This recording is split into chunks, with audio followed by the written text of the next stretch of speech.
কিন্তু যাদের রক্তের উপর দাঁড়িয়ে এই সরকার, যাদের রক্তের উপর দাঁড়িয়ে আজকে ক্ষমতার বস্তরে যারা আছে, তারা তো গণতান্ত্রিক শক্তির সমর্থিত। তারা কেন চোখ ঘুরিয়ে রেখেছেন অন্যদিকে? তারা কেন আজকে অন্যান্য বিষয় নিয়ে ব্যতিব্যস্ত? আজকে 5-6 মাস হতে চলল। এই 5-6 মাসের মধ্যে এদের পুনর্বাসনের জন্য সরকারের একটা বড় ধরনের তাগিদ, একটা ড্রাইভ আমরা কেন দেখলাম না? কেন আজকে তারা আত্মরাগ করছে? কেন তাদের পরিবারে যারা আজকে স্কুল কলেজে পড়ে তারা বেতন দিতে পারে না? কেন তারা আজকে ফিরে যাচ্ছে সেই বিরন্ন দুঃখের গ্রামে? কেন আজকে তারা হাহাকার করবে? কেন তাদের জন্য আজকে রাস্তায় দাঁড়িয়ে সরকারের কাছে আমাদের দাবি তুলতে হচ্ছে? এই কেনর উত্তর কি এই সরকার দিতে পারবে? সরকার প্রধান বললেন ছাত্ররা দল করতেই পারে, গণতান্ত্রিক, আমরা যদি মূল্যবোধে বিশ্বাস করি, গণতান্ত্রিক কালচারে বিশ্বাস করি, করতে পারে। কিন্তু যাদের রক্তের উপর দাঁড়িয়ে আপনারা এই কথাগুলো বলছেন,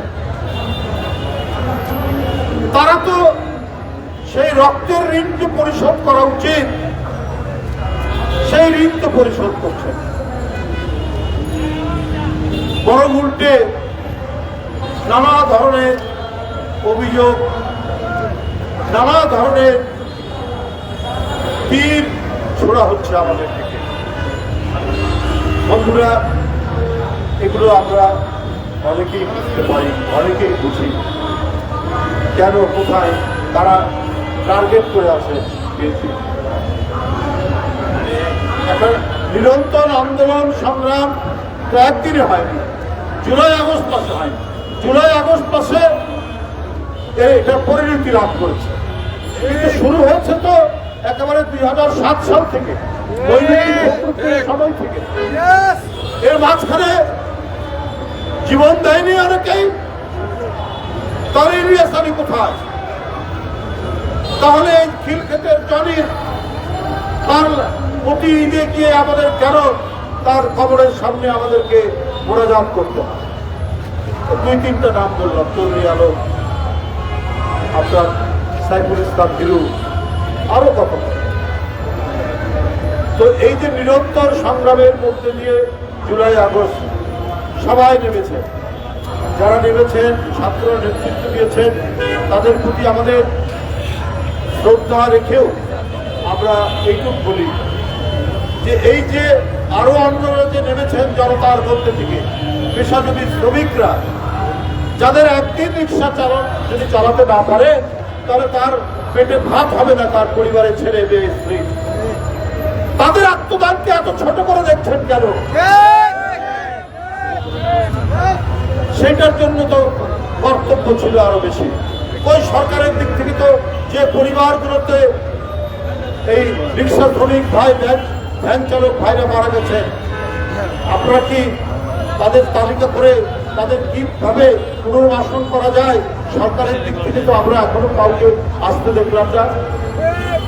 তাহলে ক্ষমতার ভাগাভাগি, রাজনৈতিক দল, বিএনপি নানা ধরনের অভিযোগের মধ্যে আক্রান্ত করা, এইটা তো আমরা প্রতিনিয়ত দেখছি।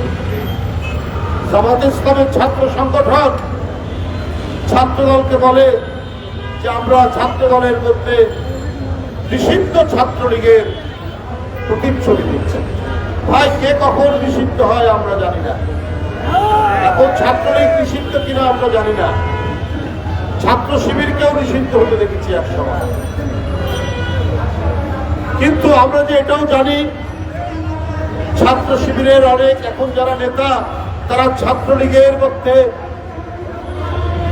অবস্থান করে ছাত্রলীগের অনেক পদ পদবি পেয়েছেন।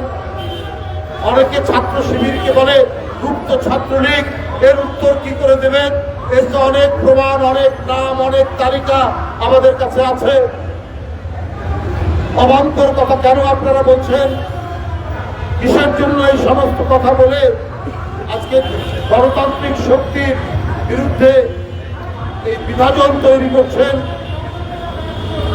করছেন যে খোলা পানিতে মাছ শিকার করে নিজেরা কিছু হওয়া যায় না, কিন্তু এটা হতে পারবে না।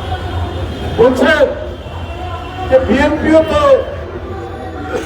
কিংস পার্টি, জিয়াউর রহমান ক্ষমতায় থেকে এই দল করেছে, তাহলে কি করতে হতো? জিয়াউর রহমান ক্ষমতাসীন হয়ে আবার বাকশাল তৈরি করতে হতো, আওয়ামী লীগকে ডেকে আনতে হতো। এছাড়া তো আর কোন গণতন্ত্র দেখছি না। আরে শেখ মুজিব একদল করেছেন, গণতন্ত্র হত্যা করেছেন, মিডিয়া বন্ধ করেছেন, রাজনৈতিক দলের তারপরে তার নির্মম একটি মর্মান্তিক পরিণতি হয়। কিন্তু এই পরিণতি এটা দুঃখজনক। কিন্তু একদিকে গণতন্ত্রের পুনরুজ্জীবন, একদিকে স্থিতিশীলতার প্রতীক জিয়াউর রহমান। জিয়াউর রহমানের প্রতি সেনাবাহিনীর সিপাই জনগণের সমর্থন ছিল, তিনি জনপ্রিয় ছিলেন, তিনি রাজনৈতিক দল গঠন করেছেন গণতন্ত্রকে শক্তিশালী করার জন্য, দেশকে উন্নত করার জন্য। তাই জিয়াউর রহমানের সাথে আপনারা বলা, আর জিয়াউর রহমান যদি গণতন্ত্রের প্রথম বিপ্লবী অগ্রসৈনিক হয়ে থাকেন, সেটা জিয়াউর রহমান। যদি বহুদলীয় গণতন্ত্র, যদি প্রকৃতি গণতন্ত্র হয়, ওই প্রকৃতি গণতন্ত্রের জনক জিয়াউর রহমান। স্বাধীনভাবে সংবাদপত্র পাঠ করা যদি গণতন্ত্রের অপরিহার্য শর্ত হয়, তাহলে সেই শর্তের মহানায়ক জিয়াউর রহমান পূরণ করেছে। আপনারা করেছেন জিয়াউর রহমানের উদারতার কারণে, তার বহুদলীয় গণতন্ত্রকে পুনরুজ্জীবন করার কারণে। যারা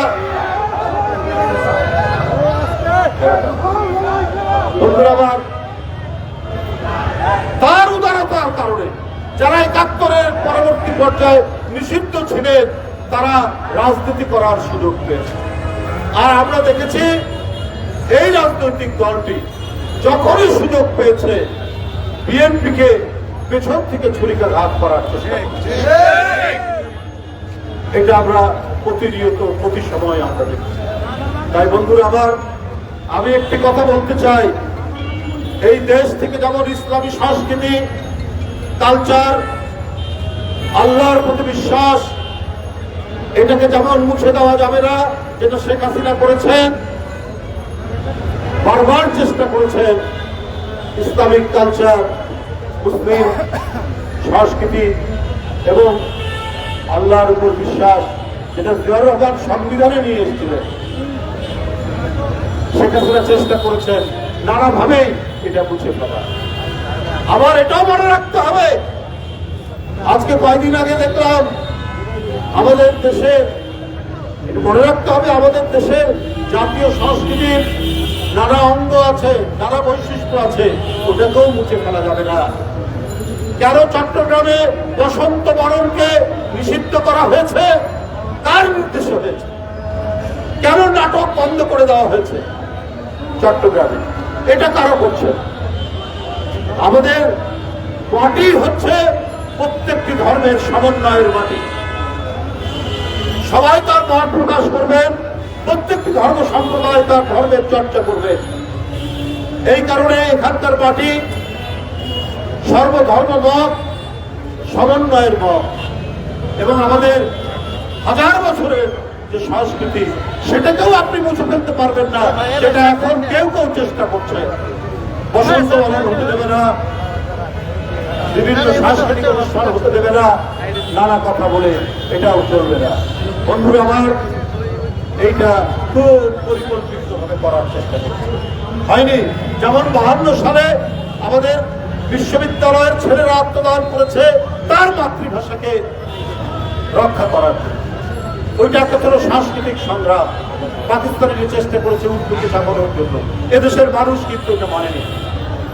আমাদের এই দেশের মাটি থেকে আমরা যেসব উৎসব করি, আমরা যেসব আমাদের সংস্কৃতির অঙ্গ, সেটাকেও মুছে ফেলতে পারবে না।